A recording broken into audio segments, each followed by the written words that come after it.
चैतन्यमनोभीष्टं स्थापितं येन भूतले स्वयं रूप कदा मह्यं ददाति स्वपदान्तिकम्। वन्देऽहं श्रीगुरुं श्रीयुतापदकमलं श्रीगुरून् वैष्णवांश्च श्रीरूपं साग्रजातं सहगण रघुनाथान्वितं तं सजीवं साद्वैतं सावधूतं परिजनसहितं श्रीकृष्ण चैतन्यदेवं श्रीराधा कृष्णपादान् सहगण ललिता श्रीविशाखान्वितांश्च। हे कृष्ण करुणा सिंधु दीनबंधो जगत्पते गोपेश गोपिका कांत राधा कांत नमस्तुते। तप्त कांचन गौरांगी राधे वृंदावनेश्वरी वृषभानुसुते देवी प्रणमामि हरिप्रिये। वाञ्छा कल्पतरुभ्यश्च कृपा सिन्धुभ्येव च पतितानां पावनेभ्यो वैष्णवेभ्यो नमो नमः। श्री कृष्ण चैतन्य प्रभु नित्यानंद श्री अद्वैत गदाधर शिवासदि गौर भक्त वृंदा। हरे कृष्ण कृष्ण कृष्ण हरे हरे, हरे राम राम राम हरे हरे। नमो विष्णुपादाय कृष्ण प्रेष्ठाय भूतले श्रीमते भक्ति वेदांत स्वामिनिति नामिने। नमस्ते सरस्वती देवे गौरवाणी प्रचारिणे निर्विशेष शून्यवादी पाश्चात्य देश तारिणे। ओके, हरे कृष्ण। आज हम बात करेंगे टेस्ट ऑफ लाइफ, जीवन के इम्तिहान के ऊपर हम बात करेंगे, परीक्षा। ओके, तो आप में से ज़्यादातर लोग तो हॉस्पिटल गए होंगे। कभी आईसीयू में कौन कौन गया है? गया आप में से आईसीयू के अंदर? आप गए हो आईसीयू में? आप तो डॉक्टर ही हो, तो आपका तो पूछना ही बेकार है। हाँ, आईसीयू में अगर आप देखो, लोग मतलब बिल्कुल बेसुध पड़े होते हैं और बहुत से हरे कृष्ण।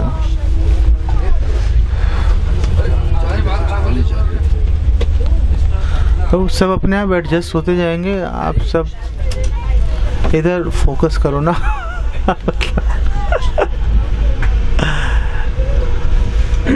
बस हरे कृष्णा। ठीक है प्रभु, छोड़ दो उसको। हाँ। और प्लीज मेरा रिक्वेस्ट है कि आप वो बोलना मत, आराम से चुप करके सुन लो आप। Okay okay. सो आईसीयू में अगर आप जाके देखो, या आईसीयू के बाहर भी देख लो, लोग ऐसे इतनी बुरी हालत में लोग पड़े रहते हैं, रो रहे होते हैं, चिल्ला रहे होते हैं, कई बेहोश होते हैं। एक बार मैं एक भक्त को देखने गया था राम मनोहर लोहिया हॉस्पिटल। तो वहाँ पर एक बेड पे दो लोग लिटा रखे थे। बेड्स ही नहीं है, क्या करोगे आप? एक का मुंह सिर इस तरफ, एक का सिर इस तरफ लिटा रखे थे। और वहाँ पे एक मरीज को बहुत तेज दर्द हो रही थी उसको पेट में, तो जोर जोर से चिल्ला रहा था। और डॉक्टर आया, उसकी शोर सुन के, क्यों चिल्ला रहा है? डॉक्टर साहब बड़ी दर्द हो रही है। उसने एक रख के थप्पड़ मारा उसको। चुप करे, दिमाग खराब करती। और मैंने देखा, मेरे रोंगटे खड़े हो गए। भाई ये क्या हो रहा है? इतनी खराब हालत है। दूसरी तरफ डिवोटीज हैं, भक्त हैं, जो कृष्ण भक्त हैं। आप उनको देखो, ऐसा नहीं कि कृष्ण भक्त नहीं मरते, कृष्ण भक्त भी मर जाते हैं, वो भी शरीर छोड़ते हैं। लेकिन अगर आप देखो, जब कृष्ण भक्त शरीर छोड़ते हैं, बिल्कुल शांत होते हैं एकदम। उनके चारों तरफ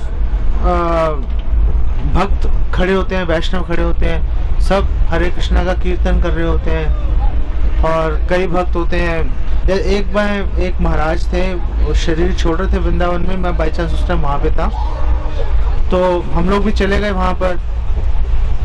तो मतलब वो महाराज लेटे हुए हैं, उनको हो सकता है होश हो, आंखें बंद थी उनकी, और उनके सामने दो भक्त खड़े हुए थे, एक नरसिंह भगवान की फोटो लेकर और एक श्रील प्रभुपाद की फोटो लेकर, उनके बिल्कुल सामने खड़े थे। इर्द गिर्द 7-8 भक्त थे, वो सॉफ्टली हरे कृष्ण का कीर्तन कर रहे थे। और हमने भी वहाँ पे, हम भी बैठे वहाँ पे 2-3 घंटे हमने भी कीर्तन किया। अगले दिन हमें पता चला कि उन्होंने शरीर छोड़ दिया, और बड़े ही पीसफुल तरीके से मतलब शरीर छोड़ रहे हैं भगवान के कीर्तन के बीच में। तो बहुत फर्क है। ऐसा नहीं कि भक्त बीमार नहीं होते। एक भक्त को मैं जानता हूँ, पश्चिम में रहा करते थे दिल्ली में, उनको मतलब कैंसर हो गया था उनको। तो कुछ ऐसा प्रॉब्लम हो गई कि उनकी नींद उड़ गई, उनकी नींद ही नहीं आ रही। तो मैं उनसे मिलने गया हॉस्पिटल में, तो लेटे हुए थे वहाँ। डॉक्टर्स ने वो वार्निंग सिग्नल लगाए हुए थे कि आप ज़्यादा पास नहीं जा सकते, दूर से आप बात करो। तो मैं दूर खड़ा हुआ था, मैंने उनसे पूछा, और प्रभु जी क्या हाल है आपका, कैसा फील कर रहे हो? तो उन्होंने कहा बिल्कुल ठीक है। तो मैंने उनको बोला कि मैंने सुना आपको नींद नहीं आ रही, तो आपको बहुत प्रॉब्लम हो रही होगी। उन्होंने कहा अच्छी बात है, नींद नहीं आ रही। उन्होंने कहा मुझे चैंटिंग करने का और ज्यादा टाइम मिल गया मेरे को। अरे मैं आराम से चैंटिंग करता रहता हूँ। ये डिवोटी श्रीधर महाराज थे, वो इधर आए दिल्ली में ईस्ट ऑफ कैलाश टेम्पल में। तो उनका लेक्चर था, संडे को मैं गया वहाँ पर उनका लेक्चर अटेंड करने के लिए। तो उन्होंने एक टोपी लगाई हुई थी, उस पर लिखा हुआ था प्रभुपाद डॉग,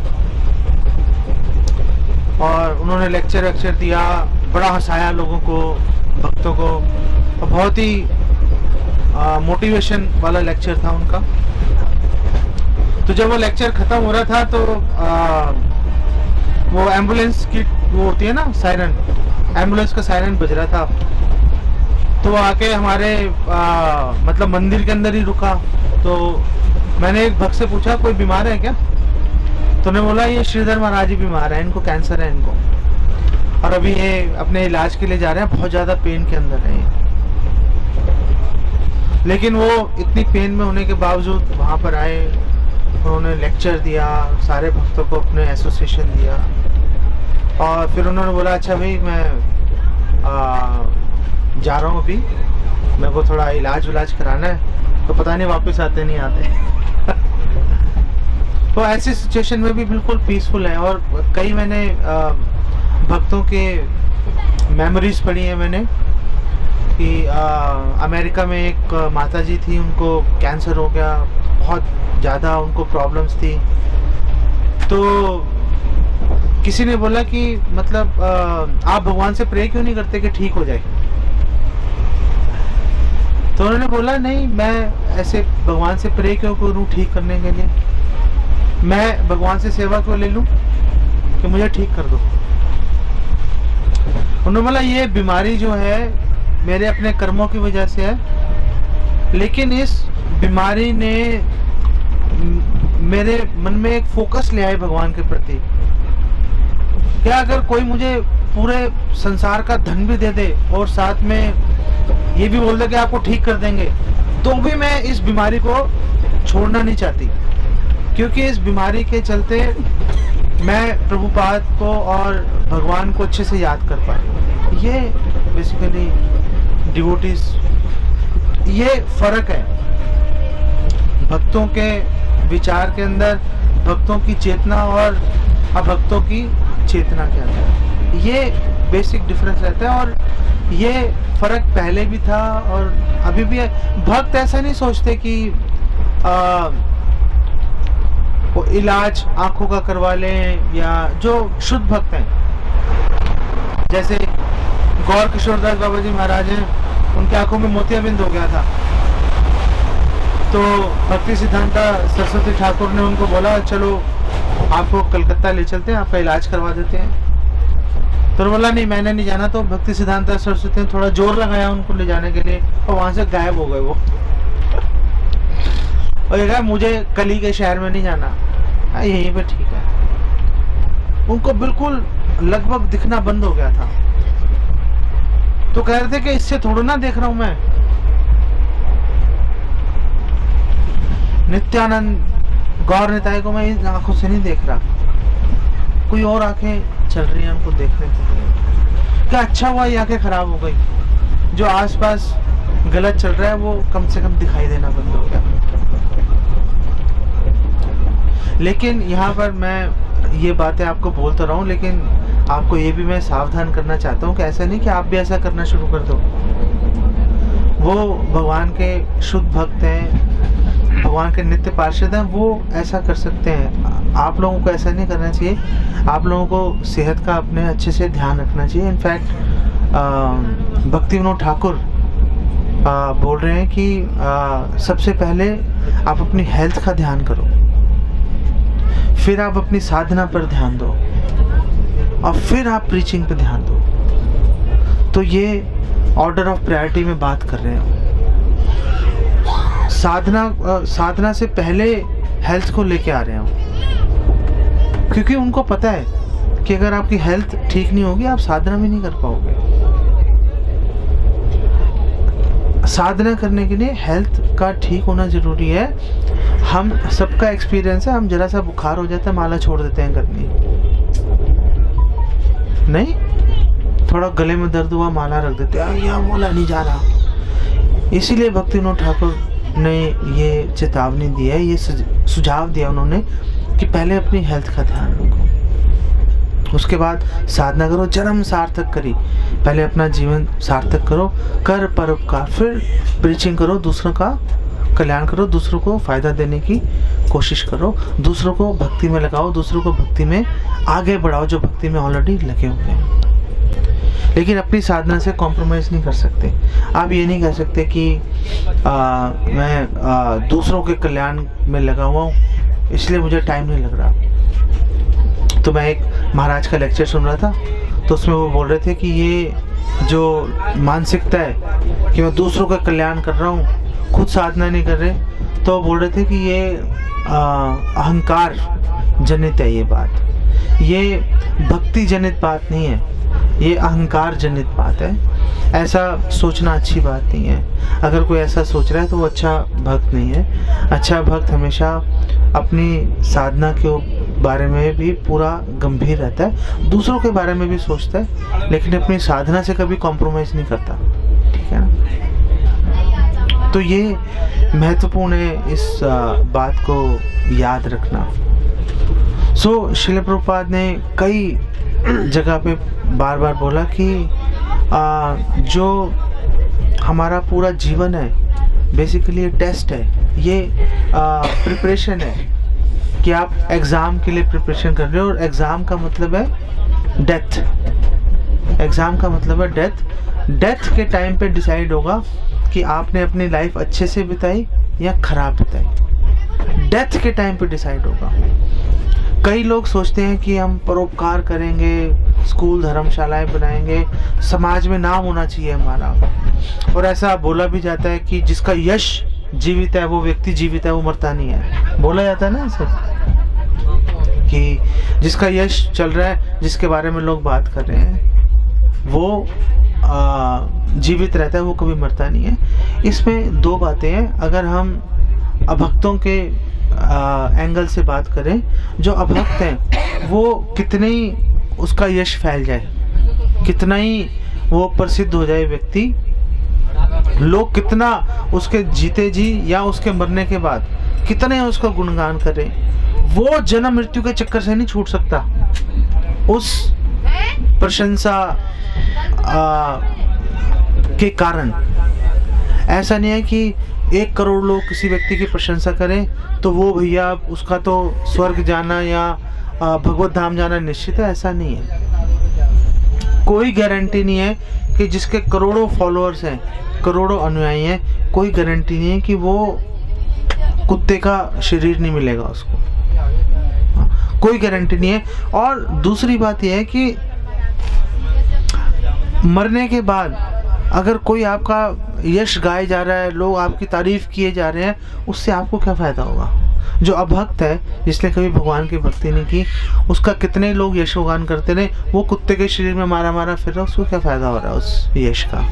उसको कोई फ़ायदा नहीं है। इससे संबंधित एक और बात है, जैसे हम अभी गुरु पूजा गाई, हाँ, जितना यश भगवान का और भगवान के भक्तों का फैलता है उतना यश किसी का नहीं फैल सकता। हाँ, कोई भी व्यक्ति इतना प्रसिद्ध नहीं हो सकता जितने भगवान के भक्त प्रसिद्ध हो जाते हैं। कोई व्यक्ति होगा किसी देश में, समाज में, घर के अंदर, मोहल्ले में फेमस हो जाएगा, लेकिन भगवान के भक्त जो होते हैं उनकी प्रसिद्धि एक लोक तक सीमित नहीं रहती, उनकी प्रसिद्धि तीनों लोकों में फैल जाती है। इसीलिए तो हम गा रहे हैं एबे यश घुशुक त्रिभुवन। ये कोई इमोशनल बात नहीं है। जब नरोत्तम दास ठाकुर बोल रहे हैं एबे यश घुशुक त्रिभुवन कि आपका यश तीनों लोकों में फैला हुआ है, ये कोई मतलब जैसे साधारण कवि होते हैं ना, वो बोलते हैं तुम्हारा चांद सा मुखड़ा है, या इस तरह की बातें करते हैं। वो होते भद्दे देखने में लेकिन कवि लोग बोल देते हैं। लेकिन जो साधु हैं, जो वैष्णव हैं, वो ऐसा अतिशयोक्ति अलंकार नहीं लगाते। वो जो फैक्ट है, जो सच्चाई है, वो अपने भजनों में या फिलॉसफी में, अपनी शिक्षा में उसको बेसिकली बोलते हैं वो। तो जब नरोत्तम दास ठाकुर कह रहे हैं एबे यश घुशुक त्रिभुवन, तो एक्चुअली में जो भगवान के भक्त होते हैं उनका यश तीनों लोकों में फैल जाता है। कैसे फैल जाता है? कैसे फैल जाता है? जब भगवान का शुद्ध भक्त जब भी हरि कथा करेगा तो देवी देवता अदृश्य रूप में उनके मुख से हरि कथा सुनने के लिए आते हैं। एक बार श्रील प्रभुपाद शुरू में श्रील प्रभुपाद कहीं लेक्चर दे रहे थे, खाली पड़ा था एकदम। इनफैक्ट जो भगवत गीता इंट्रोडक्शन है वो श्रील प्रभुपाद ने लेक्चर दिया हुआ है, एक भी व्यक्ति नहीं था उसके अंदर। प्रभुपाद चारों दीवारों को लेक्चर दे रहे थे। तो किसी ने बोला कि खाली पड़ा है हॉल। श्रील प्रभुपाद ने कहा तुम्हें नहीं पता, तुम सोच रहे हो खाली है, खचा खचा भरा हुआ है हॉल, तुम देख नहीं पा रहे, मुझे दिखाई दे रहे हैं लोग। तो जब शुद्ध भक्त, ये क्या है? ओके, साइलेंट कर लो प्लीज, हाँ, डोंट माइंड। हाँ, कोई इम्पोर्टेंट फोन तो नहीं आना आपका? सो क्या बोल रहे थे हम? हाँ, तो प्रभुपाद जब भी लेक्चर करते थे, देवी देवता प्रभुपाद का लेक्चर सुनने के लिए आते थे, क्योंकि देवी देवता भी शुद्ध भक्त के मुख से हरि कथा सुनने के लिए तरसते हैं। हाँ, चैतन्य महाप्रभु जब अंतर्धान हो गए थे, तो भी जब चैतन्य महाप्रभु के जो भक्त हैं, जब वो कीर्तन करते थे, हरे कृष्णा कीर्तन करते हैं, चैतन्य महाप्रभु कीर्तन में आके डांस करते थे। प्रकट लीला शेष हो चुकी है, लेकिन चैतन्य महाप्रभु आके डांस कर रहे हैं। और चैतन्य महाप्रभु जब भी आएंगे अकेले नहीं आएंगे, चैतन्य महाप्रभु आएंगे सारे पार्षदों के साथ में। तो ऐसा चैतन्य चरितामृत में वर्णन है कि चैतन्य महाप्रभु 4 स्थानों पे हमेशा विराजमान रहते हैं। एक तो शची माता के घर हमेशा विराजमान रहेंगे, एक शिवास आंगन में चैतन्य महाप्रभु हमेशा विराजमान रहते हैं। हाँ, और तीसरा स्थान है राघव पंडित। राघव पंडित के घर पानीहाटी में है। राघव पंडित का घर, राघव पंडित के घर चैतन्य महाप्रभु हमेशा विराजमान रहते हैं। और चौथा स्थान कौन सा है? संकीर्तन। चौथा स्थान संकीर्तन है।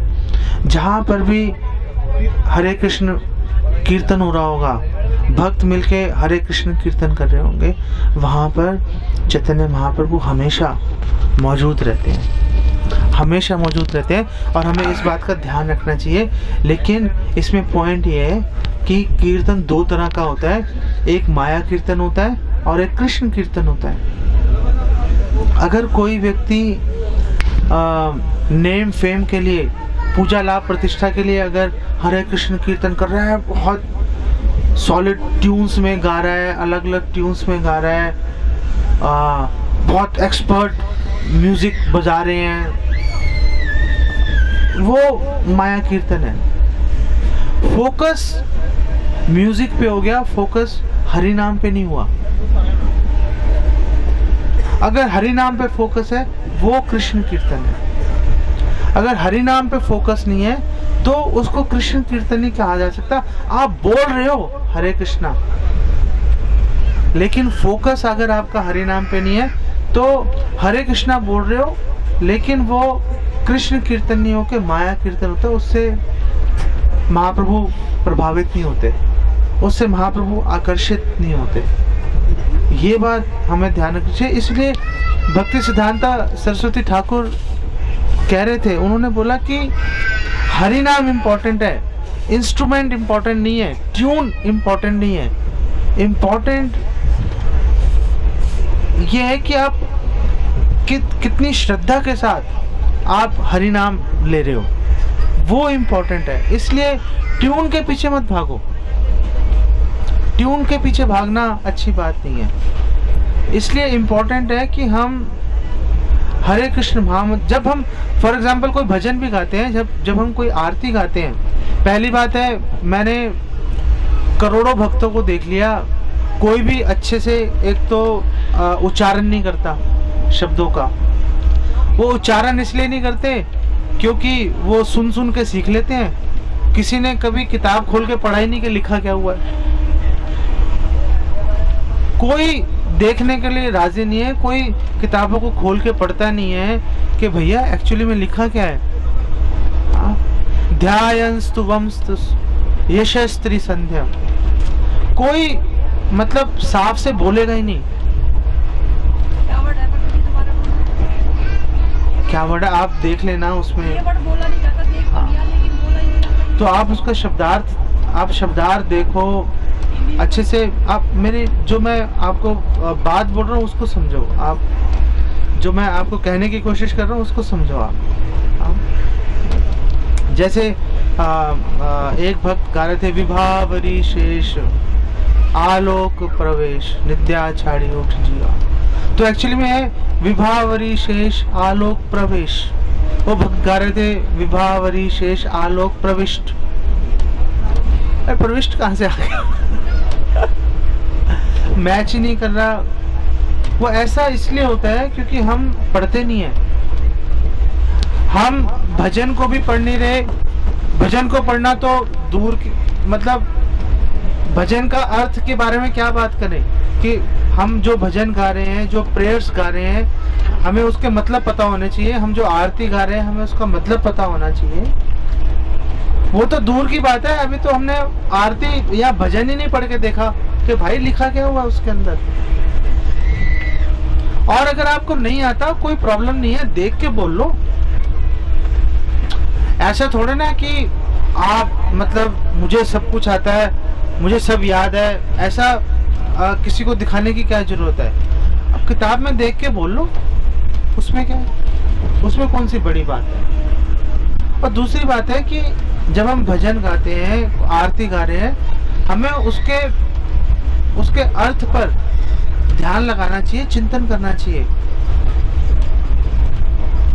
जब तक हम उसके अर्थ पर ध्यान नहीं लगाएंगे तो हम उसके अंदर प्रवेश नहीं कर सकते कभी भी। जैसे हम कहते हैं किब दक्षिणे निताई चांद बामे गदाधर। किसी को मतलब पता है इसका क्या मतलब है? किब दक्षिणे निताई चांद बामे गदाधर। हम तोते की तरह रटे जा रहे हैं, बोले जा रहे हैं। हमें तुरंत जब भी हम गौर आरती गाते हैं हमारे सामने जो पंच तत्व की फोटो आनी चाहिए।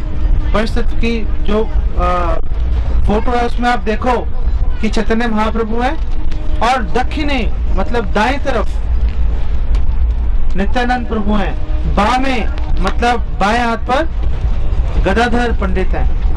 कि वो दक्षिणे निताई चांद बामे गदाधर, निकटे अद्वैत। और नित्यानंद प्रभु के निकट उनके पास अद्वैताचार्य खड़े हैं। निकटे अद्वैत श्रीनिवास छत्रधर। और जो गदाधर पंडित है उनके पास कौन खड़े हैं? श्रीनिवास। और उन्होंने क्या किया? श्रीनिवास छत्रधर है, श्रीनिवास गदाधर है, क्या है? श्रीनिवास छत्रधर। हाँ, तो श्रीनिवास क्या कर रहे हैं? उन्होंने छत्र पकड़ा हुआ है, चैतन्य महाप्रभु के ऊपर छत्र धारण किया हुआ। जब हम इसको सोचेंगे, जब हम गा रहे हैं और गाते समय हम इसको सोचेंगे, आपको ज्यादा खुशी मिलेगी, कम खुशी मिलेगी? जब हम हरे कृष्ण मंत्र का जप करते हैं, किए जा रहे हैं, क्या हम सोचते हैं? कई लोग उसको सुनने की कोशिश भी करते हैं, लेकिन क्या हम हरे कृष्ण मंत्र के अर्थ पर ध्यान लगाते हैं? जैसे हम अभी उडुपी में थे तो वो मध्वाचार्य संप्रदाय के सन्यासी आए, उन्होंने बोला कि अनुसंधान करना चाहिए। आप सुना था आप लोगों ने?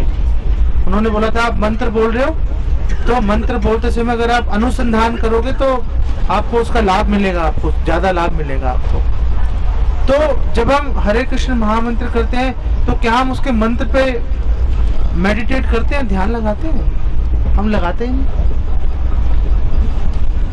हरे कृष्ण जब हम कर रहे हैं हमें भगवान को प्रे करना चाहिए, प्लीज प्लीज हमें अपनी सेवा में लगाइए। ये श्रील प्रभुपाद ने बताया हमें कि हमें हरे कृष्ण महामंत्र जप किस तरह करना है। जब भी हम हरे कृष्ण महामंत्र का जप करें हमेशा हमें उस पर ध्यान, हरे कृष्ण महामंत्र अच्छे से सुनना तो है, लेकिन साथ में अनुसंधान करना चाहिए कि क्यों हम हरे कृष्ण महामंत्र कर रहे हैं। हम हरे कृष्ण महामंत्र कर रहे हैं ताकि हमें सेवा में नियोजित करें, कृष्णा और भगवान कृष्ण की अंतरंगा शक्ति हरे। जब तक हम इस विचार को अपने मन में धारण करके हरे कृष्ण मंत्र का जप नहीं करेंगे, लाभ तब भी मिलेगा, ऐसा नहीं कि लाभ नहीं मिलेगा, लेकिन पूरा लाभ जो है हमें तभी मिलेगा जब हम हरे कृष्ण का मंत्र जप कर रहे हैं, अच्छे से उच्चारण कर रहे हैं, अच्छे से सुन रहे हैं और साथ में अनुसंधान कर रहे हैं, साथ में सोच रहे हैं कि हे भगवान, हे कृष्णा, हे श्रीमती राधा रानी, प्लीज हमें आप अपनी सेवा में नियोजित करो। ये तरीका है भक्ति करने का। जब भी हम, ये तरीका है कीर्तन करने का, ये तरीका है आरती करने का, भजन गाने का। जब तक हम इसको फॉलो नहीं करेंगे, जब तक हम इसके बारे में सोचेंगे नहीं, तब तक हमें वो वांछित फल नहीं मिलेगा। हो सकता है फल मिले लेकिन लेट मिले। हम लेट नहीं करना चाहते, हम कृष्ण प्रेम आज प्राप्त करना चाहते हैं। श्रील प्रभुपाद बोल रहे हैं कि you can be Krishna conscious in 5 minutes. 5 minute में आप कृष्ण भावना भावित हो सकते हो, लेकिन उसके लिए निष्ठा चाहिए, गंभीरता चाहिए, उसके लिए सरेंडर चाहिए। वो आएगा जब हम जो भी काम कर रहे हैं उसको पूरे फोकस के साथ करेंगे। हमारे साथ क्या प्रॉब्लम है? हमारे साथ प्रॉब्लम है कि हम मजबूरी में करते हैं। पहला मौका मिलते ही वैष्णव ड्रेस को छोड़ देते हैं। कितने सारे भक्त हैं, सब भक्तों ने उडुपी में धोती कुर्ता डाला हुआ था। अब कितने लोगों ने डाला हुआ धोती कुर्ता? क्यों नहीं डाला हुआ अभी, कोई लॉजिक नहीं है। क्यों नहीं डाला हुआ, कोई लॉजिक नहीं है। अरे कुर्ते पजामे में क्या रखा है भाई, पैंट कमीज में क्या रखा हुआ है, बताओ जरा मेरे को। जब आप सार्वजनिक रूप में हो, सबके सामने हो, लोगों को दिखना चाहिए। आप में से हर एक व्यक्ति भगवान का प्रतिनिधि है ना। आपको देखकर लोग अंदाजा लगा रहे हैं कि ये जो कर रहे हैं सही कर रहे हैं, नहीं कर रहे। इस्कॉन अच्छी संस्था है कि नहीं अच्छी संस्था है। लोग देखेंगे यार, ये कल जब ट्रेन में चढ़े थे वो सारे धोती कुर्ते में थे अभी गायब हो गई धोती भी और कुर्ता भी। इसका मतलब धोती कुर्ता इतना इंपॉर्टेंट नहीं है। चलो डाल लिया, नहीं डाला, तो हम लोगों ने अपने आचरण के द्वारा, अपने गलत आचरण के द्वारा गलत मैसेज हमने भेज दिया समाज के अंदर। आप बोलो कि हमारे वो धोती कुर्ता गंदा है। क्यों गंदा है, उसको आपने धोया क्यों नहीं? अगर गंदा हो गया था तो एक डालो एक धो, एक डालो एक धो। ज्यादा है 3 धोती कुर्ते रख लो अपने पास में कि चलो ऐसे आप ट्रेन में बैठे हैं, ट्रेन में कैसे धोएंगे, चलो कोई बात नहीं धोया आपने, फाइन।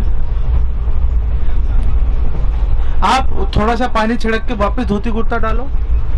क्यों आप पैंट कमीज कुर्ते पजामे के पीछे दौड़ रहे हो भाई? उसका क्या रीजन है? कोई रीजन नहीं है। रीजन ये है कि हम लोग मजबूरी में करते हैं। भक्तों के समाज में गए थे, हमें पता था हमारे आसपास 2, 3, 4, 5 हजार भक्त होंगे, तो भक्तों के अंदर सबने धोती कुर्ता डाला होगा, तो अगर हमने नहीं डाला होगा तो अजीब लगेगा, तो इसलिए डाल दिया। अब ठीक है, अब हम भक्तों आसपास भक्त नहीं है, अभी पैंट कमीज में आ जाओ, कुर्ते पजामे में आ जाओ, अब ठीक है, अब कोई टोकने वाला नहीं है। ये क्या तरीका है, कौन मुझे समझा दे। आखिर हम धोती कुर्ता अगर नहीं डाल रहे तो क्यों नहीं डाल रहे? हमें ये सोचना चाहिए कि हम मतलब आफ्टर ऑल हम क्या कर रहे हैं, हम भगवत धाम जाने की कोशिश कर रहे हैं ना। भगवत धाम में पैंट कमीज नहीं चलती, प्लीज समझ लो। भगवत धाम के अंदर ना कोई पैंट डाल रहा है ना कोई कमीज डाल रहा है, वहां पे सब धोती कुर्ते में रहते हैं हमेशा 24 घंटे। तो हम जब भक्तों के साथ में है, कम से कम हम जितना अधिक से अधिक धोती कुर्ते में रहेंगे तो एटलीस्ट भगवान को भी लगेगा हाँ यार ट्राई कर रहे हैं। हम पहला मौका आते ही धोती कुर्ते को साइड में फेंक देते हैं, अरे साइड में फेंको यार इसको। तो ये चीज हमारी बेसिकली मानसिकता को दिखाती है, ये चीज के हमारे मन में क्या चल रहा है। ऐसे लूली लंगड़ी भक्ति करके ना हम कुछ ज्यादा अचीव नहीं कर पाएंगे। इससे पता क्या होगा, जैसे हम कर रहे हैं, इससे क्या होगा कि भगवान हमें बहुत अमीर व्यक्ति बना देंगे। भगवान राजा बना देंगे, हमें इंद्र बना देंगे, भगवान ब्रह्मा बना देंगे।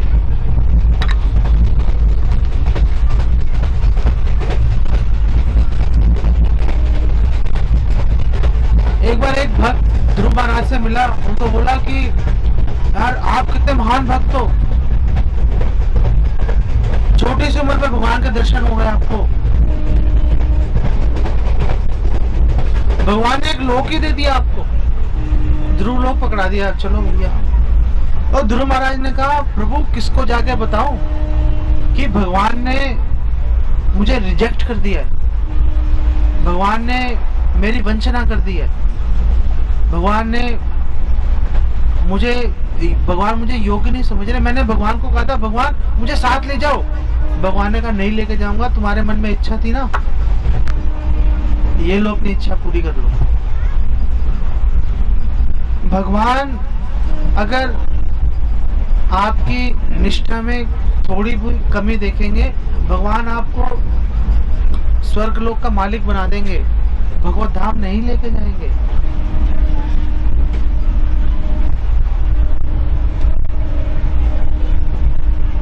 सिर्फ जप करना या भक्तों के साथ में रहने से बात ही बनेगी। आपको पता भी होना चाहिए जब कर कैसे रहे हैं। आपको पता होना चाहिए कि भक्तों के संग में रहना कैसे है, भक्तों के संग का मतलब क्या है। आप में से कितने लोग भगवद गीता भागवतम क्लास में टाइम से जाते हो? कितने लोग हैं? 80% लोग जो हैं वो वक्ता के व्यासासन पर बैठने के बाद वो लेक्चर शुरू हो जाता है, उसके बाद धीरे धीरे आना शुरू होते हैं। प्रसादम के टाइम पे सारे इकट्ठे हो जाते हैं। क्या कर रहे हो, क्या चल रहा है? हो सकता है कईयों की मजबूरी हो, लेकिन ज्यादातर लोग ऐसे ही नहीं आते।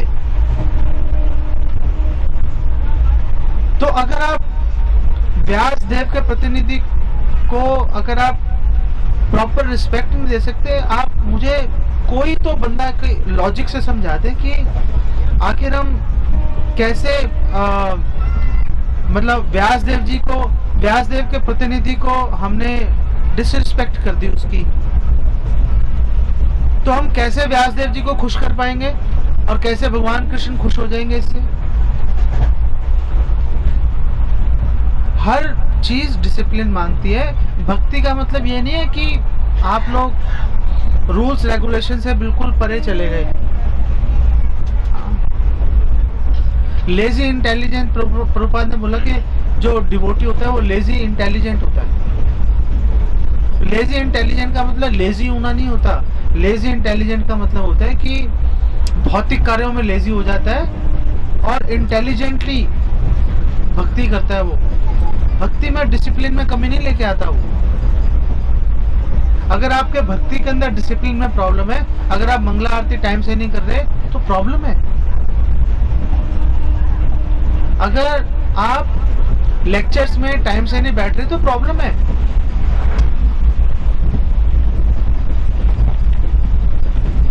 वो प्रभु जी ये हो गया था, प्रभु जी वो हो गया था। अरे भैया, हमें एक्सक्यूज देके क्या बनेगा? अब बना लो बहाने। हमें एक्सक्यूज क्यों दे रहे हो? कोई मैंने थोड़े ना, या महाराज थोड़े ना आपको हाथ पकड़ के लेके जाएंगे भगवत धाम। भगवत धाम आप अपने साधना के बल पर जाओगे।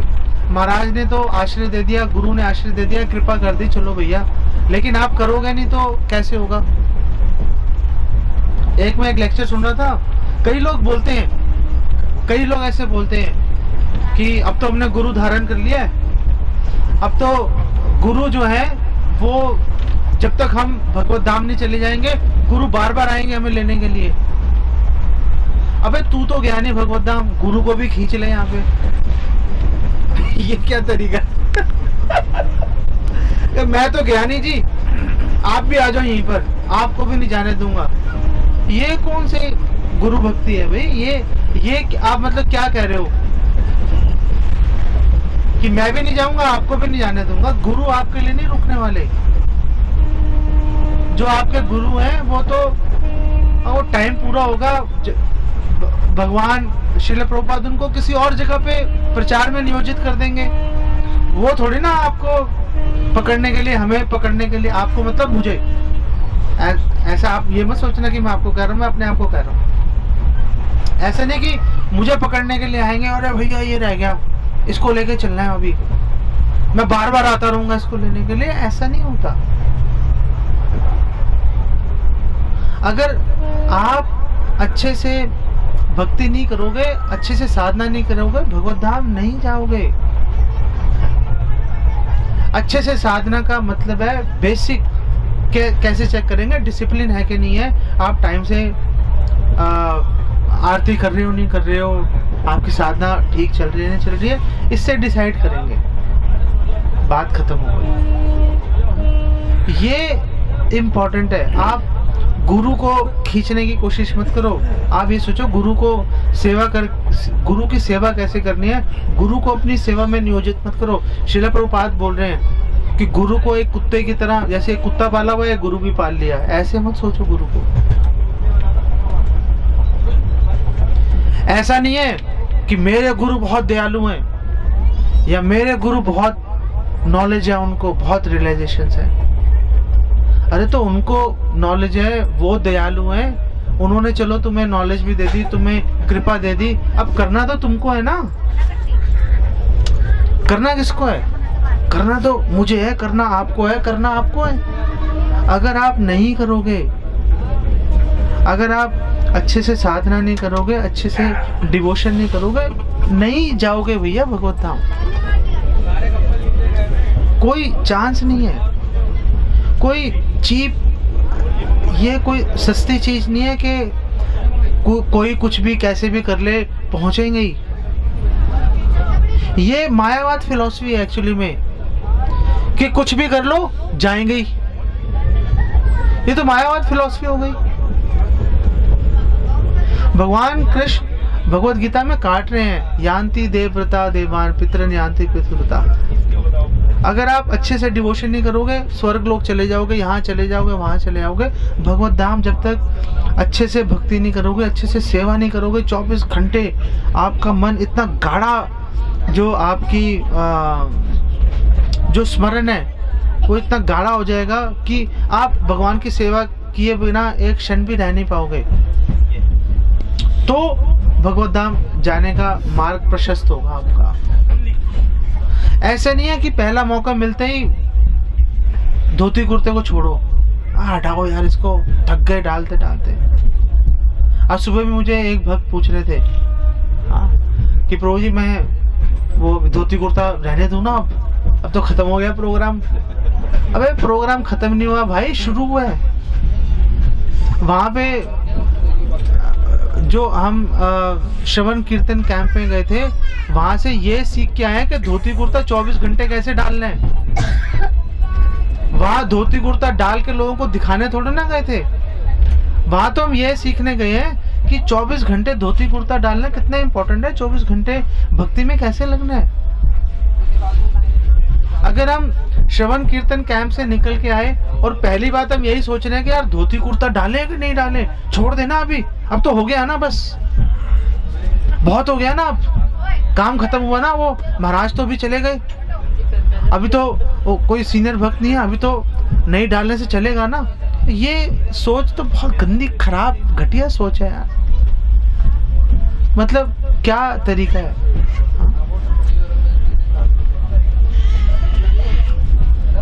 अगर हम प्लीज कोशिश करो हमेशा वैष्णव ड्रेस में रहने की। आपको देखकर चैतन्य महाप्रभु से पुरी में पूछा था भक्तों ने, कुलीन ग्राम निवासियों ने पूछा था चैतन्य महाप्रभु से कि कृष्ण भक्त कौन है, वैष्णव की क्या पहचान है। तो चैतन्य महाप्रभु ने 3 बार उन्होंने एक क्वेश्चन पूछा था, तो चैतन्य महाप्रभु ने 3 बार अलग अलग आंसर दिए थे। उसमें से एक आंसर चैतन्य महाप्रभु ने यह भी दिया था कि जिसको देखकर कृष्ण का स्मरण आए वो वैष्णव है। तो आपको देख के कृष्ण का स्मरण कैसे आएगा? जब आपके तिलक लगा होगा, जब आप वैष्णव ड्रेस में होंगे, आपका हाथ झोली में होगा, आप हरे कृष्ण मंत्र का जप कर रहे होंगे, आपको देखते लोगों के मन में कृष्ण का स्मरण आ जाएगा। उसके लिए कुछ मतलब शर्म वाली क्या बात है? लोग सरेआम सिगरेट शराब पी रहे हैं, उनको शर्म नहीं आ रही। आपको वैष्णव ड्रेस डालने में शर्म आ रही है? बताओ कितने शर्म की बात है। कितने शर्म की बात है। तो अगर आप ये दिखाना चाहते हो, डिवोशन जो होती है सार्वजनिक, ये नहीं होता कि सार्वजनिक रूप से क्या चल रहा है। असली डिवोशन होती है कि अकेले में क्या कर रहे हो। नहीं, घर में जो आपको कोई नहीं देख रहा तब क्या कर रहे हो, वो असली डिवोशन होती है। सबके सामने तो सारे ही परमहंस हैं, सब लोगों के सामने तो सारे परमहंस हैं, सभी कृष्ण प्रसाद खा रहे हैं, कृष्ण कथा हो रही है। घर में क्या कर रहे हो अब ये बताओ, 4 दीवारी के अंदर। तो पता चलेगा जब आपको ऐसा लगे। वैसे तो ऐसा कोई स्थान है ही नहीं कि आपको कोई देखेगा नहीं, देख रहे हैं आपके कंधे पे बैठे हैं चित्रगुप्त के गुप्तचर, दिशाएं देख रही हैं, सूर्य देख रहा है, चंद्रमा देख रहा है, वायु देख रही है, और ये सब साक्षी देते हैं आके। ये सब बोलते हैं कि हाँ इसने ऐसा किया था, हमने देखा है। कई लोग जो है डिस्प्यूट कर देते हैं। मैं एक लेक्चर मैंने YouTube पे अपलोड किया था, उसमें बताया था कि नरक के क्या क्या प्रकार के नरक हैं, क्या झेलना पड़ता है। तो उसने बोला अरे मैं नहीं मानता। कौन आके बोलेगा? अरे भैया 1 करोड़ लोग आके बोलेंगे यमराज जी को कि हमने देखा इसको ऐसा करते हुए। उस समय तुम्हारी बात नहीं सुनी जाएगी, उनकी बात सुनी जाएगी, गवाहों की। जब मुजरिम कटघरे में खड़ा होता है तो गवाहों की बात की वैल्यू लगती है। मुजरिम तो सारे ही कहते हैं मैं बेगुनाह हूं, गवाहों की बात पे फैसला होता है ना।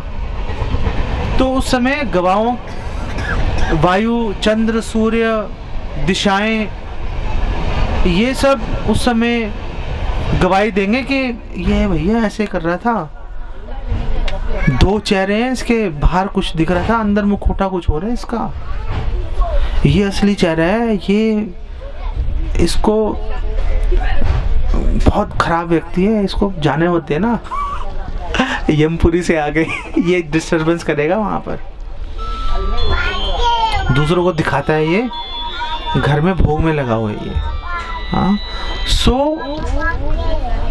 आप किसी को दिखाने के लिए मत करो। अगर आप अच्छे से भक्ति करोगे दिख जाएगी लोगों को। आप दिखाने के लिए मत करो, बेसिक पॉइंट ये है। आप समझ रहे हो मेरी बात? अगर आप अच्छे से भक्ति करोगे, अगर आप में विनम्रता होगी, दिख जाएगी। स्पेशली ऐसे झुक के लेट के विनम्रता दिखाने की अलग से जरूरत नहीं है, ऐसे भी करते रहो। लेकिन अगर आप वाकई में विनम्र हो तो आपको एक्स्ट्रा प्रयास नहीं करना पड़ेगा, दिख जाएगा वो। और असली विनम्रता किसके अंदर है? कौन है असली विनम्र व्यक्ति? असली विनम्र व्यक्ति वो है जो गुरु की आज्ञा का पालन करता है। जो गुरु की आज्ञा का पालन नहीं कर रहा, वो जितना ही जमीन में लौट ले, उसको विनम्र नहीं कहा जा सकता। जो ऐसे झुक रहा है, जमीन में लेटे जा रहा है, हाँ, और बहुत ही प्रभु जी मैं बहुत पतित हूँ, वो दीन व्यक्ति नहीं है। अबे भैया ये बता, गुरु की बात मान रहा है कि नहीं मान रहा? ये समझा दे बस। मान रहा है तो भैया मान लेते हैं, दीन है। नहीं मान रहा तो यार कहने से कुछ फर्क नहीं पड़ता। कहने से बात नहीं बनेगी, करने से बात बनेगी, नहीं है कि नहीं? तो मैं ये नहीं कह रहा, आप में से कई लोगों ने पैंट कमीज डाली हुई है, आप प्लीज़ बुरा मत मानना। समहाउ बात यहाँ पर चली गई है तो आप बुरा मत मानना। लेकिन क्या आपको चेंज करने की ज़रूरत है? हाँ, आपको चेंज करने की ज़रूरत है। क्यों ज़रूरत नहीं है चेंज करने की? कब तक आपको मीठी मीठी बातें बोल के मन बहलाते रहोगे? कोई तो आपको बोलेगा कि प्रभु आप बेवकूफ़ी कर रहे हो, कोई तो बोलना चाहिए ना। कोई तो बोलेगा कि प्रभु ऐसे नहीं जाओगे, ऐसे आगे नहीं बढ़ोगे, कोई तो बोलेगा ना। तो अगर आपको बुरा लग गया, वेल आई एम सॉरी कि आपको बुरा लग रहा है, लेकिन अगर आपको बुरा लग रहा है तो इसका मतलब आप अभी तैयार नहीं हो। अगर बुरा लग रहा है तो अभी आप अगला कदम बढ़ाने के लिए तैयार नहीं हो, अभी टाइम लगेगा आपको आगे बढ़ने के लिए। तो वेल ठीक है, वेट करते रहते हैं फिर।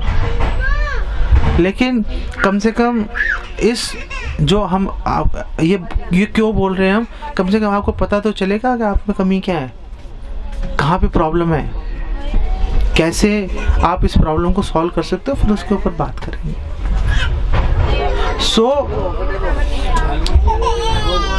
मृत्यु के समय ये डिसाइड हो जाएगा कि आप कहाँ जाने वाले हो। मृत्यु के समय आपकी चेतना जैसी होगी, यम यम वापि स्मरण भावम तजयन्ति अन्ते कलेवरम तम तम एवैति कौन्तेय सदा तद भाव भाविता। मृत्यु के समय आपका जैसा भाव होगा वैसे आपकी गति निर्धारित होगी। मृत्यु के समय डिसाइड होगा कि आप भगवान का स्मरण कर सकते हो या नहीं कर सकते। मैं बहुत देर से परेशान चल रहा था, कई सालों से,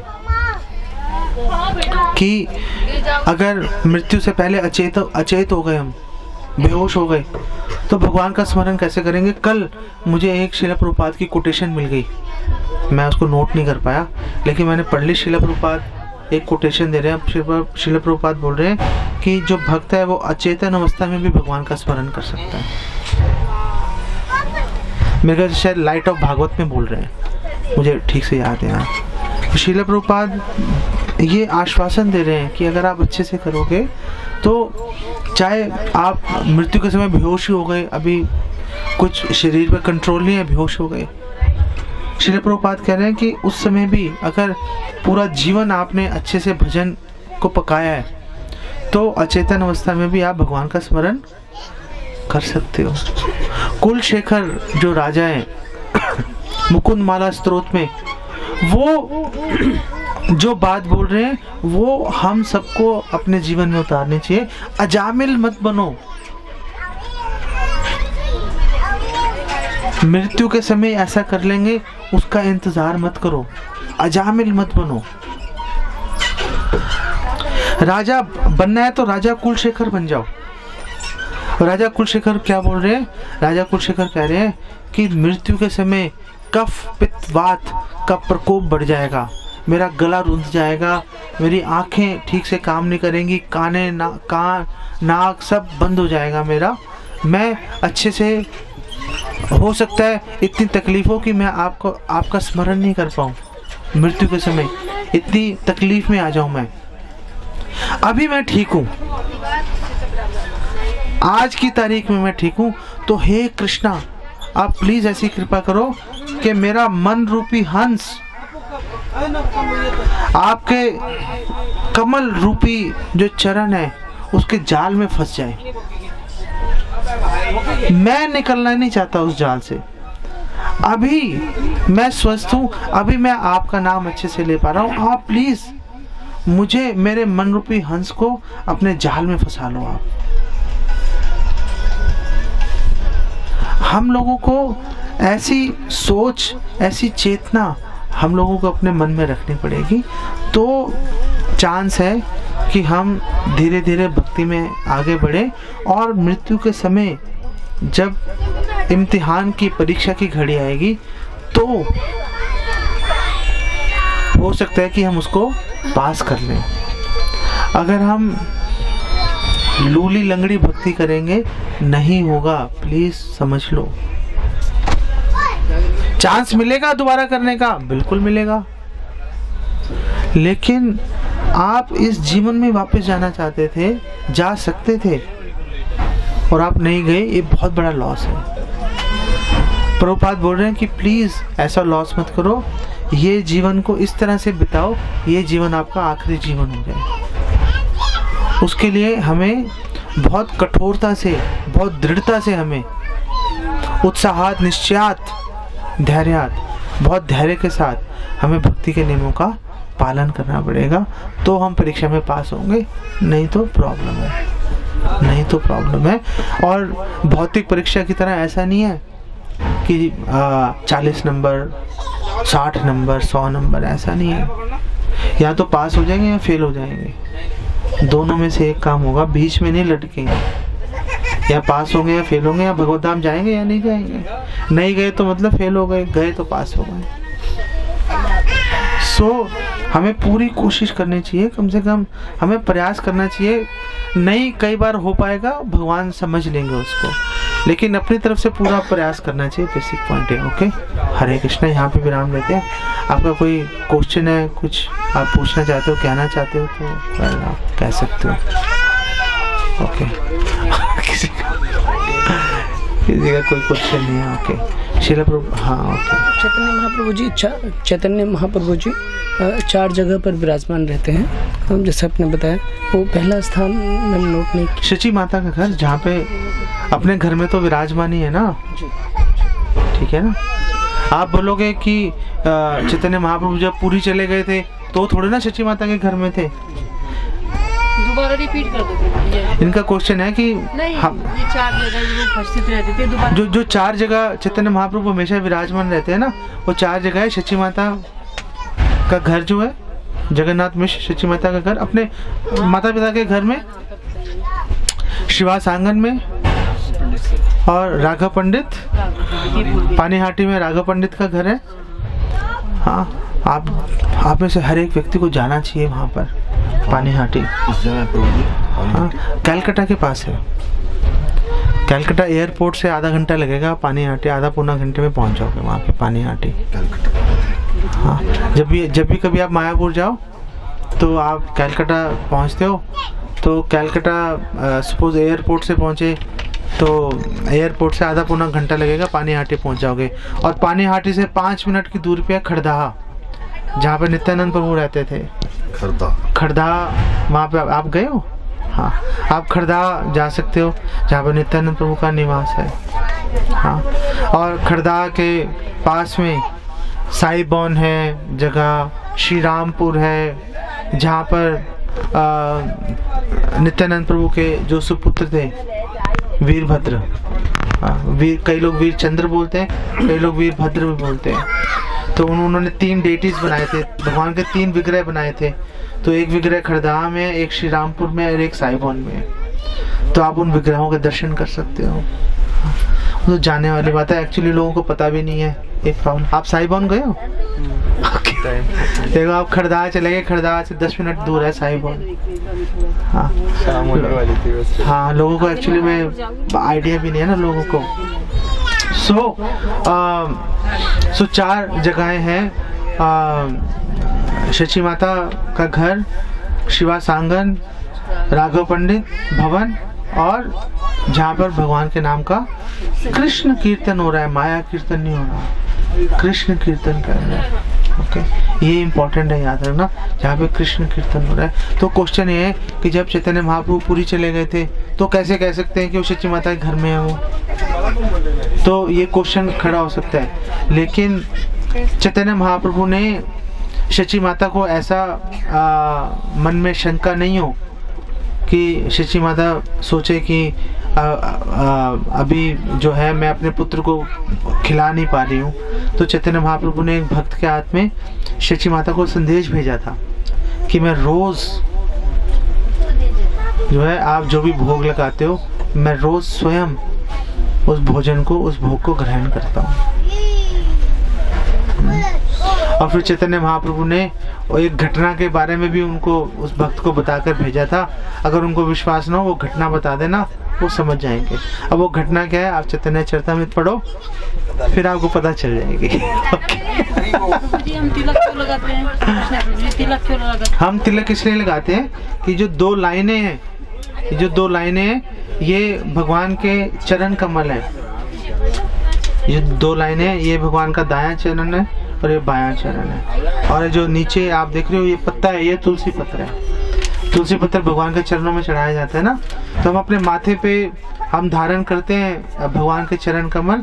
हम ये बता रहे हैं कि हमने अपने आप को भगवान के चरणों में समर्पित कर दिया है। ओके, जैसे गणेश जी हैं, गणेश जी भी अपने मस्तक पर भगवान का चरण कमल धारण करते हैं। यद पाद पल्लव युगम विनिधाय कुंभा द्वंद्वे प्रणाम समेस गणाधिराजा विघ्नान हंतुम अलम अस्य जगत्रयस्य गोविंदम आदि पुरुषम अहम भजामि।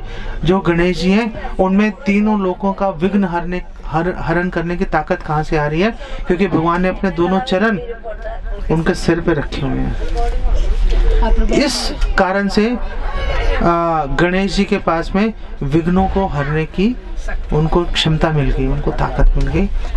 ऐसे गोविंद को हम प्रणाम करते हैं, ये ब्रह्मा जी कह रहे हैं। हम कभी कभी किसी से पूछे तो वो कहते हैं कि ये वैष्णव की पहचान है, कोई कुछ बताता है, कोई कुछ, इसलिए मैं आपसे प्रश्न किया। हाँ, तो अपने माथे पे भगवान के चरण चिन्ह धारण करना वैष्णव की पहचान है ना। मतलब खाली ये बता देते थे कि वैष्णव की पहचान चलो अब तो क्लियर हो गया ना आपको? बताइए। प्रभु जी एक और पूछना चाह रहे हैं, जो हमने दर्शन करे उर्पी कृष्ण के, हाँ, तो वहाँ जो लेक्चर चल रहे थे, तो जो सिर पे टोकना से रखे और घोड़े पैर रखे, वो कौन है?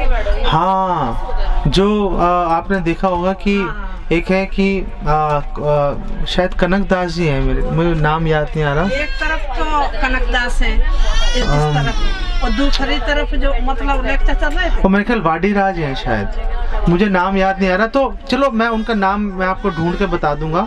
गुरु महाराज ने बताया था लेक्चर चल रहे थे, पर हमने जो उनके यहाँ पर उन्होंने अपने वो घुटने रखे हुए हैं, घोड़ा है और उनके सिर पे थाली है और उसमें से वो खा रहे हैं, वो हयग्रीव अवतार है। बेटा ये वो हयग्रीव अवतार है और वो अपने शुद्ध भक्त के हाथ से वो उसको ग्रहण कर रहे हैं और उनको चना खिलाते थे उनको, और थोड़ा सा चना छोड़ देते थे। जो वो भक्त जो हैं वो भगवान के उच्चिष्ट को बहुत ही खुशी से भगवान के उच्चिष्ट को ग्रहण करते थे। अब वो कौन से आचार्य थे उनका नाम अनफॉर्चुनेटली मेरे दिमाग से निकल गया, मैं देख के बता दूंगा आपको। महाराज ने बताया था तो हाँ समझ में नहीं हाँ, मैं नाम बता दूंगा, लेकिन मैंने आपको घटना एक्सप्लेन कर दिया आपको। हम लोग जैसे माताएं बाल काले नहीं करती तो भौतिक लोग बहुत हंसी उड़ाते।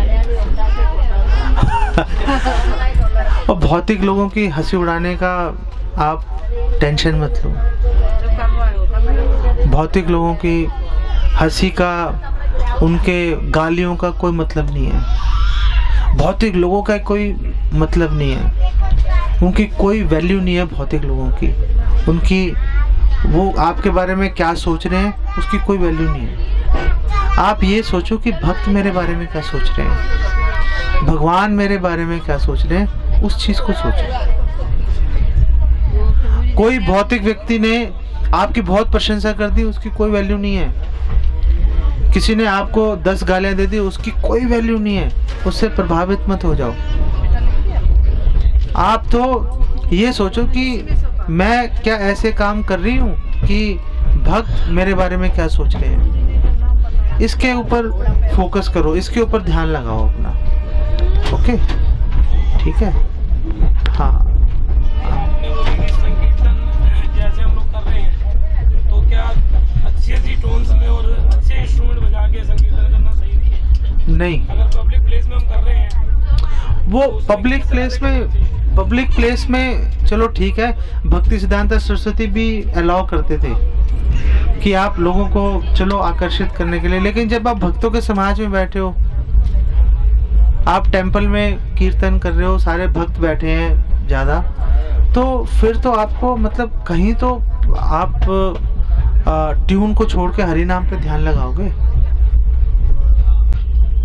लोग ऐसी उल्टे सीधे इतनी ट्यून गाते हैं, समझ ही नहीं आता हरे कृष्णा का क्या चल रहा है। मतलब सिंपल ट्यून गाओ, एकदम प्लेन ट्यून होनी चाहिए, जैसे प्रभुपाद गा रहे हैं।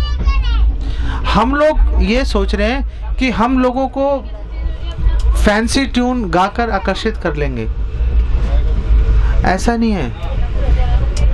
लोग आकर्षित होंगे भगवान की, प्रभुपाद की मर्सी से, उनकी कृपा से लोग आकर्षित हो जाएंगे। अगर प्रभुपाद देखेंगे कि आप सिंसियरली, अगर आप प्रीचिंग कर रहे हो, सिंसियरली आप साधना कर रहे हो, श्रील प्रभुपाद और लोगों को भेजेंगे आपके पास कृष्ण भक्ति का प्रचार करने के लिए। आपके अपने एफर्ट से एक चींटी भी आपके पास नहीं आ सकती। अगर आपके पास कुछ लोग सलाह मशवरे के लिए आ रहे हैं, अगर आपसे लोग, अगर नए भक्त जुड़ रहे हैं आपके साथ में, तो वो आपका उसमें कोई क्रेडिट नहीं है, वो भगवान भेज। आपका क्रेडिट ये हो सकता है कि आप अच्छे से भक्ति कर रहे हो, साधना कर रहे हो, ये क्रेडिट हो सकता है आपका। लेकिन कई बार ऐसा भी हो सकता है, अगर आपके मन में पूजा लाभ प्रतिष्ठा है,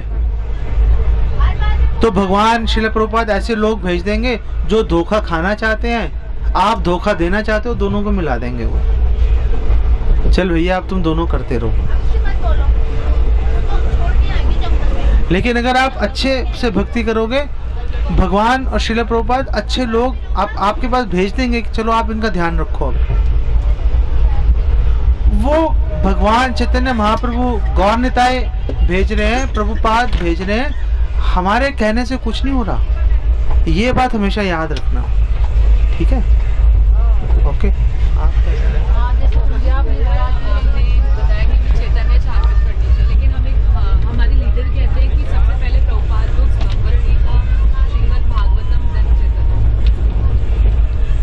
सबका अलग अलग विचार है कि हम किस क्रम से पढ़ें। पहले ऑफ कोर्स पहले भगवत गीता पढ़नी चाहिए, उसमें तो कोई क्वेश्चन ही नहीं है। तो अगर कोई बोले कि पहले चैतन्य चरितामृत नहीं, पहले भागवतम पढ़ो फिर चैतन्य चरितामृत पढ़ना, मैं आपको कह रहा हूँ कि पहले चैतन्य चरितामृत पढ़ो फिर भागवतम पढ़ना। उसमें कंफ्यूजन क्या है? भागवतम पढ़ लो, चैतन्य चरितामृत पढ़ लो, वापस भागवतम पढ़ लेना। कोई उस पर लिखा थोड़ा ना है कि भैया एक ही बार पढ़नी है। हम तो इसलिए कह रहे हैं कि पहले चैतन्य चरितामृत पढ़ो फिर भागवतम पढ़ना, क्योंकि चैतन्य चरितामृत में गौड़ीय वैष्णव सिद्धांत है। वो गौड़ीय वैष्णव सिद्धांत अगर आपने पढ़ लिया, उस दृष्टि से जब आप भागवतम पढ़ोगे आप और अच्छे से समझ लोगे उसको। सिर्फ ये हमारा कहने का मकसद है। लेकिन अगर आपके काउंसलर कह रहे हैं, आपके मेंटर कह रहे हैं नहीं पहले भागवतम पढ़ना फिर सीसी पढ़ना, तो आप पहले भागवतम पढ़ लो फिर सीसी पढ़ लो फिर दोबारा भागवतम पढ़ लेना, कोई प्रॉब्लम ही नहीं है, ठीक है? मैंने व्यक्तिगत रूप से मैंने पहले भागवतम पढ़ी, फिर मैंने चैतन्य चरितामृत पढ़ा। मैंने उसके बाद जब मैंने भागवतम पढ़ी तो अलग ही चल रहा था, कुछ बिल्कुल अलग समझ में आ रही थी बात, ठीक है? तो ऐसे कोई प्रश्न बेसिकली आपको ऐसा नहीं है कि अब वो ट्रेन में आप अचानक आप हमसे मिल गए तो अब आप सोचो कि यार इनकी बात मानूं या उनकी बात मानूं। अगर आपको कहीं विरोधाभास लग रहा है तो आप अपने काउंसलर की बात मानो।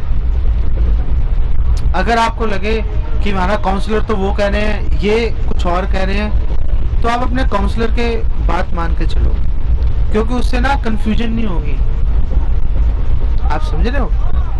अपने काउंसलर की बात मानो। और हम बेसिक पॉइंट ये बोल रहे हैं कि भक्ति अच्छे से कैसे करनी चाहिए, उस सिद्धांत को एक्सेप्ट कर लो इसमें से, और बाकी जैसे आपके काउंसलर कह रहे हैं वैसे चलते रहो, बात खत्म हो गई, ठीक है ना?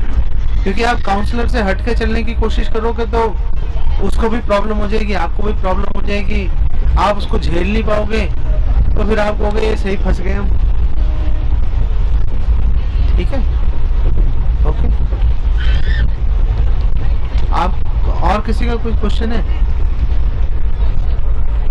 आप कुछ क्वेश्चन कर? नहीं वो नहीं कर। हरे कृष्ण प्रभु जी, क्या कोई निश्चित क्रम है पुस्तकों का? क्योंकि छोटी पुस्तकें बताई गई कि जल्दी पढ़ना नहीं, ये मैं नवीन साधकों के बारे में जानना चाह रहा हूँ। पढ़ने के इच्छुक होते हैं बट क्रम नहीं जानते। हाँ, तो कोई ऐसा निर्दिष्ट? देखो शुरुआत में बोलते हैं कि छोटी छोटी पुस्तकें पढ़ लो, क्योंकि एकदम से भगवत गीता पकड़ लेंगे तो, क्योंकि भगवत गीता नए व्यक्ति को ना थोड़ी नीरस लगती है। आप पता नहीं क्या बोल रहे हैं, इतनी डिफिकल्ट बातें उसमें लिखी हैं, तो घबरा जाता है भक्त। वो एक दो श्लोक पढ़ेगा उसे छोड़ देगा।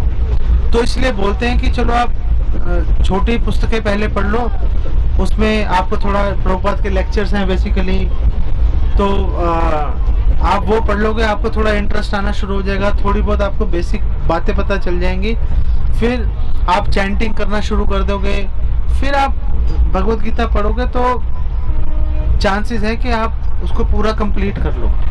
सिर्फ आपका इंटरेस्ट जगाने के लिए है, ठीक है?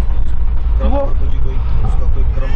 ऐसा कुछ क्रम नहीं है। जैसे मैंने पहली किताब पढ़ी थी परफेक्ट क्वेश्चन परफेक्ट आंसर, मैंने पहली किताब वो पढ़ी, लेकिन आप कृष्ण की ओर पढ़ सकते हो, आप कृष्ण भावनामृत एक अनुपम उपहार आप वो पढ़ सकते हो, प्रकृति के नियम पढ़ सकते हो, मृत्यु की पराजय पढ़ सकते हो, कोई भी आप पुस्तक उठाइए। आप जैसे बेसिकली आप जैसे आपके काउंसलर बोल रहे हैं, जिस हिसाब से आप एक क्रम लेके चल रहे होंगे, उस क्रम के अनुसार चलते रहिए। वो क्रम आपके लिए अलग हो सकता है, इनके लिए अलग हो सकता है। मैं जानना चाह रहा हूँ प्रभु जी कि व्यक्ति या काउंसलर टू काउंसलर क्रम अलग अलग है। हाँ, क्रम अलग परफेक्ट ऐसा नहीं है, ऐसा नहीं है। वो जो प्रीचर होता है ना उस पर डिपेंड करता है। हर प्रीचर का मूड अलग होता है, हर प्रीचर का जो फोकस है, एम्फसिस है, वो अलग होता है, तो उसके हिसाब से वो गाइड करता है। तो वो भी ठीक है, वो भी ठीक है। अगर कोई बोले कि पहले परफेक्ट क्वेश्चन परफेक्ट आंसर पढ़ो, कोई दूसरा बोले नहीं पहले कृष्ण की ओर पढ़ो, वो भी ठीक है, वो भी ठीक है, दोनों ठीक है। एंड ऑफ द डे पहले कृष्ण की ओर पढ़ लेना, फिर परफेक्ट क्वेश्चन परफेक्ट आंसर पढ़ लेना। पढ़नी सारी किताबें हैं। ऐसा तो है नहीं कि ये प्रभुपाद के ये 20 ग्रंथ हैं, ये वाले 6 पढ़ लेना, ये वाले 14 छोड़ देना, ये तो है नहीं। पढ़ने तो सारे ही हैं। अब क्वेश्चन ये है कि अप्रैल में कौन सा पढ़ा, मई में कौन सा पढ़ा, वो इतना कोई सीरियस मैटर नहीं है, वो इतना कोई सीरियस मैटर नहीं है, कैसे भी पढ़ सकते हैं। साधकों को जानकारी नहीं होती ना कौन सी पुस्तकें हैं, कहीं को देख लिया प्रभुपाद जी की कौन सी पुस्तकें हैं और क्या क्रम। हाँ, सब में लिस्ट है। हाँ, आप क्या कह रहे हो? जैसे हम बाहर का बना कोई सामान ले जाते हैं और उसको भोग लगा देते हैं। हाँ, देखो बाहर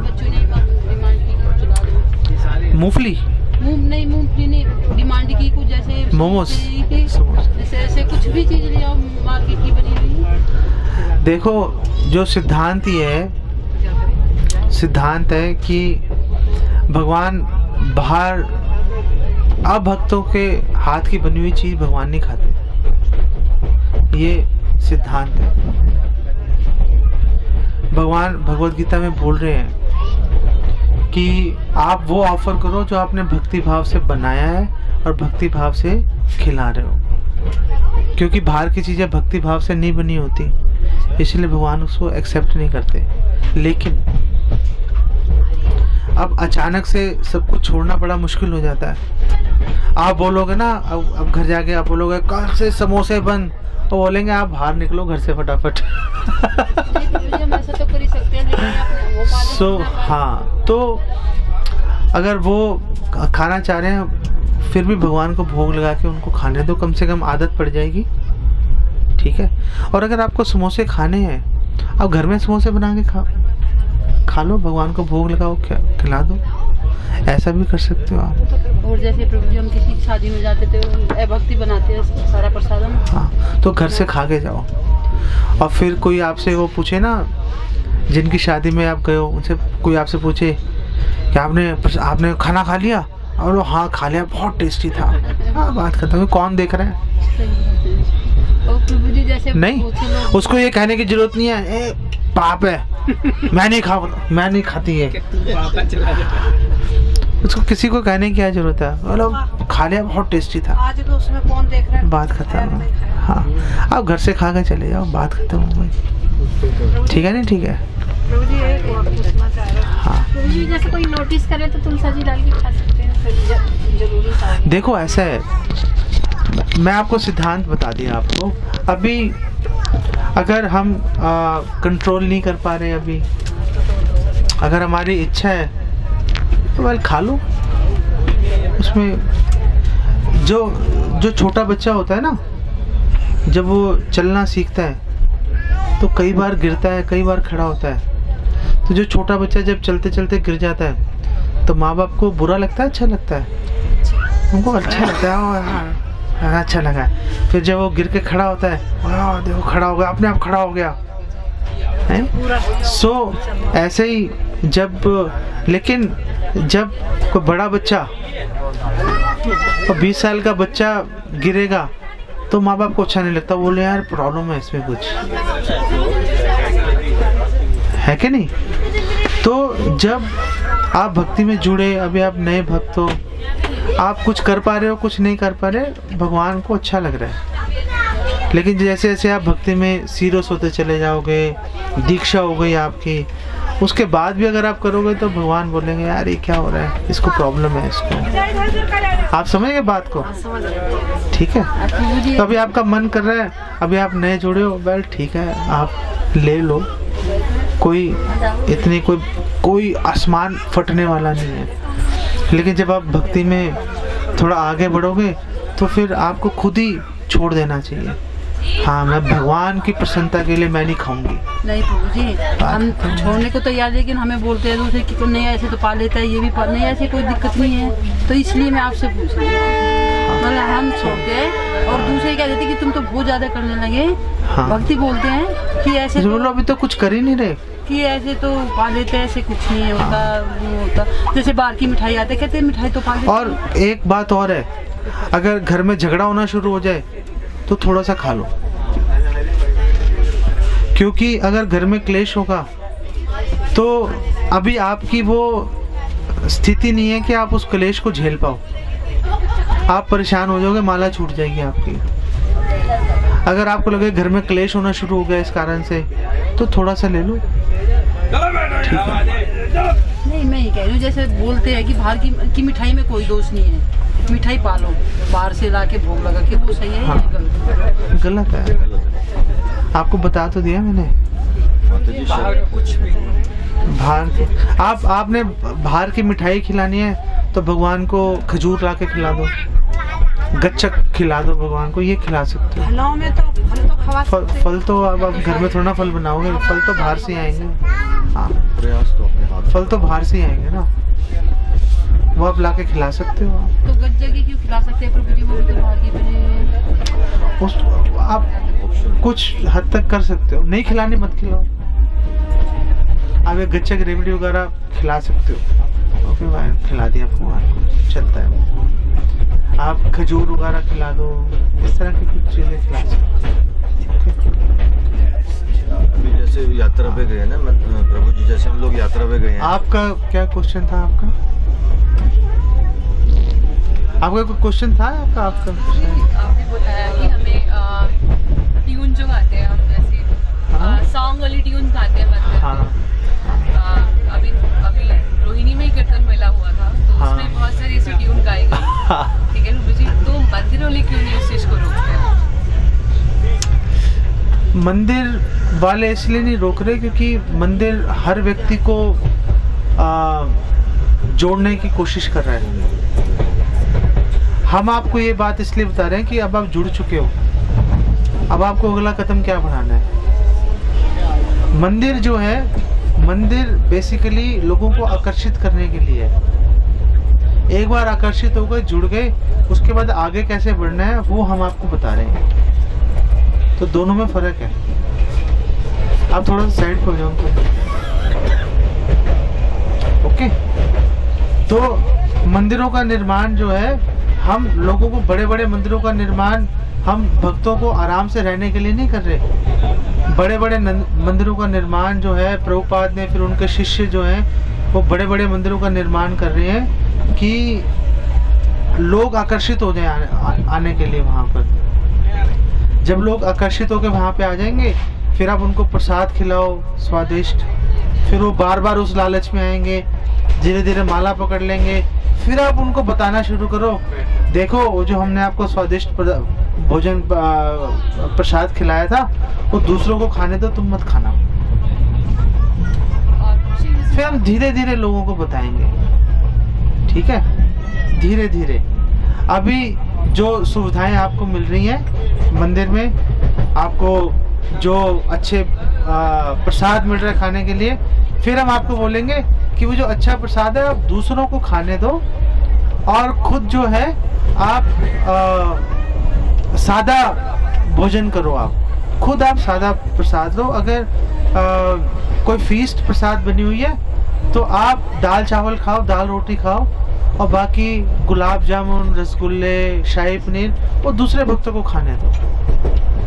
फिर हम आपको ये बात बताना शुरू करेंगे। हाँ, तो आप उसमें प्रसाद की बुद्धि, भगवान की कृपा की बुद्धि रखो, उसमें टेस्ट की बुद्धि मत रखो, ठीक है। फिर ये बातें धीरे धीरे आना शुरू हो जाती है। ओके, तो वो भी गलत नहीं है, ये भी गलत नहीं है। ये अलग लेवल पे बात कर रहे हैं, वो जुड़ गए, अब अलग लेवल पे आ गए, अलग लेवल की बात कर रहे हैं। फिर यहाँ से एक और लेवल पे जाओगे तो और डिफरेंट बात शुरू हो जाएगी। अलग अलग लेवल पे चल रही है ना बातें। अभी तो हम आपको बेसिक से सिर्फ एक लेवल ऊपर की बात बोल रहे हैं, अभी तो दुनिया जहान की बातें रखी हैं। नहीं खाओ रसगुल्ला, क्यों नहीं खाना चाहिए, खा लो, ठीक है खा लो, मतलब उसमें कोई ऐसी बात नहीं है। आप बात को समझो कि मतलब इंद्रिय तृप्ति को घटाना चाहिए, बात ही है। और हम ये बता रहे हैं कि भगवान जो है, आप अपने हाथ से भक्ति भाव से बना के खिलाओगे तो भगवान उसको ज़्यादा अच्छे से स्वीकार करेगा इसको। बात हम सिर्फ ये बताने की कोशिश कर रहे हैं आपको, ठीक है ना। जैसे माला करते तो नींद आती है। प्रभु जी खूब प्रयास करो, जैसे आप लोग कहते हैं कि शांत माल एकदम वैसे करके माला करने के लिए प्रयास करो। और जब शांत माला करो तो अच्छा वाला इतना भी प्रयास करो, हाँ तब भी एकदम झटका सा लगा। हाँ इसका कैसे करो? हाँ, तो जब हम माला करते हैं ना तो नींद आना स्वाभाविक होता है, उसमें ऐसी बात नहीं। अगर आपको नींद आ रही है, अगर आप थके हुए हो, आप उसको कंट्रोल नहीं कर पा रहे, तो आधा घंटा रेस्ट करके फिर माला कर लो। अगर आप थके नहीं हुए फिर भी माला करते नींद आ रही है तो फिर खड़े होके माला कर लो। जब आप खड़े होके माला करोगे फिर नींद नहीं आएगी, ठीक है। जब आप बैठ के करोगे, जब आप ऐसे, जैसे आपने ढास लगाई ना, अभी आप ऐसे बैठ के कर रहे हो, सब सही चलेगा। फिर धीरे धीरे धीरे धीरे हम यूं चले जाते हैं, फिर यूं लटक जाते हैं, नहीं, फिर आंखें बंद हो जाती हैं, टक हो जाते हैं। तो आप बैठे हो, आप पीछे ढास मत लगाओ। आंखें बंद करने पे तुरंत झटका लगता है। हाँ, वैसे बैठे हुए तब नहीं, तो आप आंखें बंद मत करो, आप आंखें खोल के ऐसे जप करो। ऐसे ही हमारे प्रभु जी ने बताया।